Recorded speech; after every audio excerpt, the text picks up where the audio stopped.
আমরা গুনাহ করি, কেউ বা প্রকাশ্যে গুনাহ করি, আবার কেউ বা গোপনে গুনাহ করি।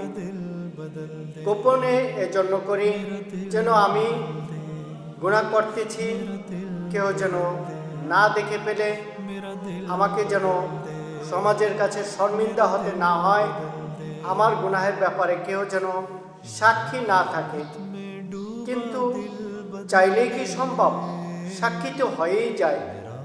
কিয়ামতের কঠিন ময়দানে আল্লাহ তাআলা আপনাকে দুনিয়ার একটা অপশন দিয়ে দিবেন, যেই অপশনটা হচ্ছে দুনিয়ায় আপনি অ্যাভেলেবেল মিথ্যা কথা বলতে পারতেন, কিয়ামতের মাঠে আপনাকে আল্লাহ তাআলা মিথ্যার অপশন দিবেন।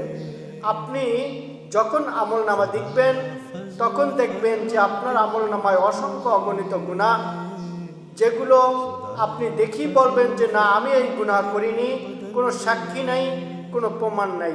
তখন আল্লাহ তাআলা তার জবানকে বন্ধ করে দিবেন।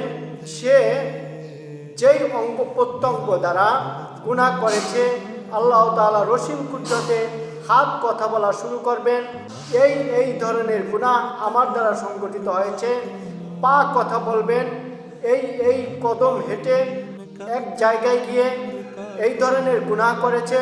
চোখ বলবে, কান বলবে, মস্তিষ্ক বলবে সে কি ধরনের গুনাহ করেছে। সুতরাং অঙ্গ প্রত্যঙ্গ আপনি যে গুনাহই করেন না কেন, গোপনে করেন আর ওপেনে করেন, আপনার এই অঙ্গ প্রত্যঙ্গ আপনার গুনাহের সাক্ষী হয়ে যাচ্ছে। সুতরাং কিয়ামতের মাঠে আপনি যদি আল্লাহ তাআলার রোষানল থেকে বাঁচতে চান, তাহলে গোপনীয় গুনাহ এবং ওপেনের গুনাহ সমস্ত গুনাহ ছেড়ে দিয়ে তওবা করে আল্লাহ তাআলার রাজি খুশি হাসিল করুন। আল্লাহ তাআলা আমাদের সবাইকে আমল করার তৌফিক নসিব করুন।